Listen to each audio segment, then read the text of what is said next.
Assalamualaikum warahmatullahi wabarakatuh. Hari ini kami mau berziarah ke makam Syekh Maulana Mansyuruddin yang terletak di Desa Cikaduen, Kecamatan Cipecang, Kabupaten Pandeglang, Provinsi Banten.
Alhamdulillah, akhirnya kita telah sampai di lokasi makam Maulana Syekh Mansyuruddin. Nah, untuk tiket masuk sendiri di sini tidak ada tiketnya ya, tapi dianjurkan kita memberi uang seikhlasnya. Nah, sekarang kita mau ziarah dulu.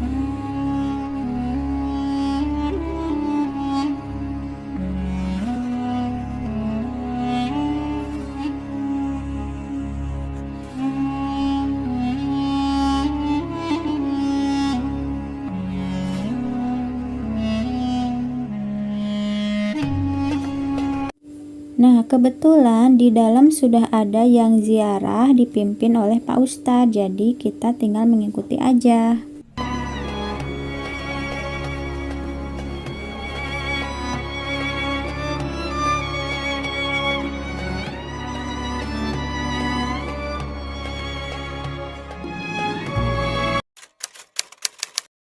Tahun 1651 itu Sultan Agung Tirtayasa menyerahkan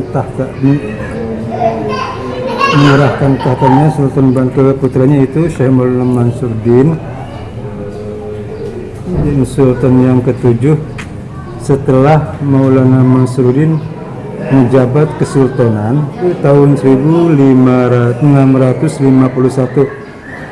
Dan setelah itu diserahkan kepada adiknya yaitu Raden Adipati Ishak. Ini adik Syekh Maulana Mansyuruddin karena Syekh Maulana Mansyuruddin itu disuruh pergi ke tanah haji, ke Mekah menunaikan ibadah haji. Itu haji apa belajar? Suruh naik haji dulu tadinya.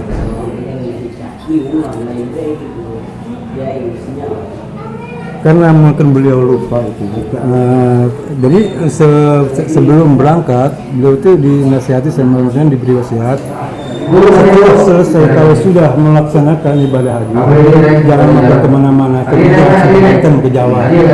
Beliau lupa yang namanya manusia. Jadi beliau itu mampir nggak langsung ke Pulau Puja, tapi mampir ke daerah Tiongkok, Pulau Majeti. Nggak tahu kalau sekarang itu apa ya namanya. Di Pulau Majid, dan di situ beliau mempunyai seorang istri, yaitu dari salah satu keturunan jin. Dari keturunan jin dan mempunyai seorang anak. Waktu beliau di sana di Pulau Majid, di sini terjadi provokasi dari pihak Belanda bahwa Sultan Haji Maulana Mansyuruddin itu nggak bakalan balik lagi ke sini, ke Banten. Kata orang Belanda itu yang menyerupai semacam jangan. Nah itu beliau itu Adipati Ishak diangkat menjadi Sultan Banten yang ke-8. Terjadi sepihak. Secara pihak beliau itu orang tuanya itu saya lupa itu nggak setuju, maka terjadilah perpecahan antara Sultan Adipati Ishak sama Syekh Abdul Fatah Tirtayasa. Yang palsu itu udah ada dari dulu Pak ya? Ya. Jadi kalau orang tuanya itu Syekh Abdul Fatah Tirtayasa tetap harus menunggu Sultan Maulana Nasruddin pulang dari Mekah. Nah, dengan adanya terjadi perpecahan di Banten di sini, tersiarlah berita itu ke Tiongkok belum menjadi sampai ke jadi tahu bahwa di sini dia. Nah di situ dia baru ingat bahwa dia itu seharusnya nggak mampir ke daerah kemana-mana, tapi seharusnya langsung pulang ke Banten, ke Jawa, ke sini. Setelah itu beliau balik lagi ke Mekah, di sana menuntut ilmu beliau itu. Jadi nggak langsung terus pulang ke Mekah, beliau pulang lagi, tapi lama juga di sana menuntut ilmu lagi. Setelah pulang kembali beliau itu tobat di Baitullah dan minta ampun kepada Allah. Di situ beliau itu dengan karomahnya, dengan kewaliannya, Allah memberikan ilmu kewalian kepada Syekh Maulana Nasruddin. Beliau itu pulang melalui nyelup ke sumur Jam-Jam. Muncul di Cibulakan. Nah, Cibulakan itu ya bekas ya petilasan Syekh Maulana Nasruddin itu pulang dari negara Mekah. Muncul di situ. Kalau dulu itu desanya Desa Kupahandap, sekarang itu Desa Cibulakan, udah pemekaran. Jadi Batu Orang itu tempat petilasannya? Ya, petilasan. Tempat Enggak menetap di sana, beliau pulang ke sini. Tapi beliau asli sini, daerah sini? Enggak. Itu putra Syekh Abdul Fatah Tirtayasa. Ya. Nah, begini. Jadi Sultan Banten itu beliau itu Sultan Banten yang ke-7. Nah, dari Syekh Syarif Hidayatullah kan punya anak Sultan Maulana Nasruddin. Sultan Maulana Nasruddin punya anak Sultan Maulana Yusuf. Sultan Maulana Yusuf punya anak Syekh Maulana Nasruddin. Syekh Maulana Nasruddin punya anak Syekh Abdul Malik Ahmad. Syekh Abdul Malik Ahmad punya anak Syekh Abdul Fakir. Syekh Mafi dulu, baru Syekh Abdul Malik Ahmad. Syekh Abdul Malik Ahmad punya anak Syekh Abdul Fatah Tirtayasa. Syekh Abdul Fatah Tirtayasa punya anak Sultan Syekh Maulana Mansur. Jadi beliau ini kalau dari Syarif Hidayatullah yang ke-8. Ya. Tapi jabatan masuk Sultan nggak? Siapa? Ini Syekh Mansur ini. Syekh Mansur itu Sultan Banten terakhir. Oh, terakhir. Sultan Banten, cuma nggak lama dia itu menyerahkan kesultanannya kepada adiknya, Raden Adipati Ishak. Karena beliau itu setelah itu pulang dari Mekah, jadi dia nggak mengetahui keduniawian, fokus dengan ajaran agama. Maka beliau itu berkelana kemana-mana khusus menyiarkan syiar Islam. Jadi udah nggak peduli lah dengan kesultanan, jabatan udah. Jadi beliau udah istiqomah khusus untuk syiar agama Islam ini. Nah, beliau itu kalau nggak salah wafatnya di sini, kalau kita hitung dulu, wafat itu di sini tahun kalau kemarin itu 1101 tahun, kalau nas itu Hijriah. Iya, meninggal. Ya. Karena beliau itu haulnya, peringatan haul Syekh Maulana Nasruddin nanti sebentar lagi ini bulan Juli tanggal 30 bertepatan dengan bulan nasional tanggal 30 Juli. Tanggal 30 Juli itu haulnya yang ke 334. 334 berarti beliau itu meninggal sampai sekarang itu udah 334 tahun.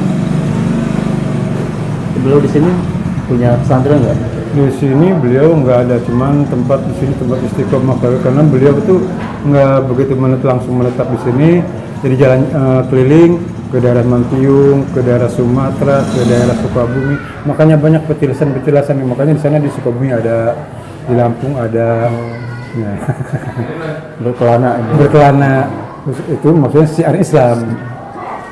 Udah nggak peduli dengan kodenya, yang penting syiar Islam aja. Udah ya, bila dibilang boleh termasuk salah satu beliau ini sufi. Udah nggak perlu dengan keduniawian.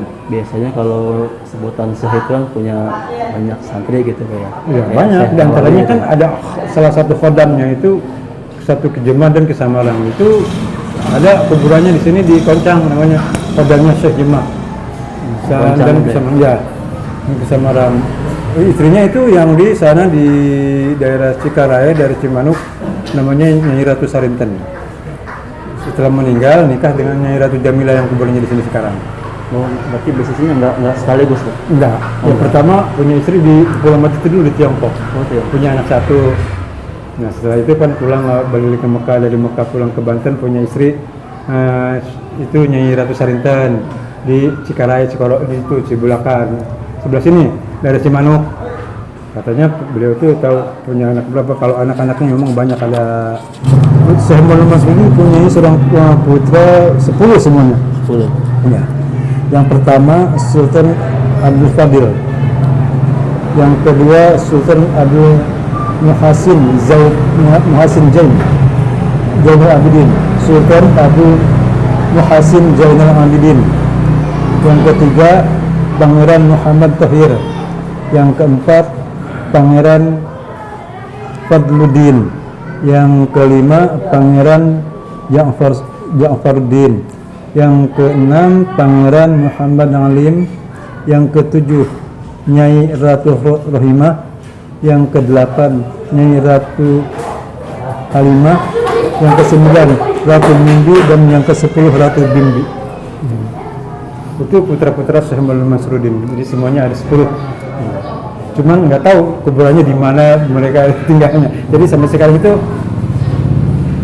belum ada yang tahu Sejak anak-anak. sejak anak-anaknya di mana kuburannya, tinggalnya dulunya di mana. Ya mungkin nyebar. Tapi anak-anaknya nggak meneruskan Tetap. warisan dari bapaknya, jadi sufi gitu. Iya sama. Oh, sama. Sama. Mereka itu khusus nggak ada yang terjun ke duniawian. Semuanya fokus di menyatakan agama Islam. Nggak ada yang terjun ke pemerintahan. Kan kalau Habib Fatah itu saya kan di pemerintahan ini, di pemerintahan. Ini justru beliau itu nggak ada yang mengikuti kakeknya, jadi mengikuti sama bapaknya, fokus dengan siar agama Islam. Jadi maaf kalau banyak kekurangan dari saya, karena memang saya juga ya terbatas lah. Nah, sekarang sebelum pulang kita beli oleh-oleh dulu.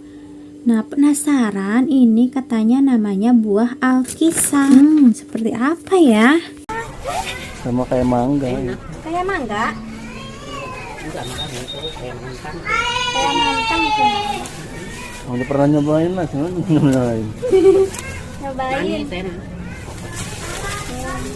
Langsung dimakan ya teh Bu? Itu dikupas ya Bu? Dimakan weh? Udah kalau udah itu,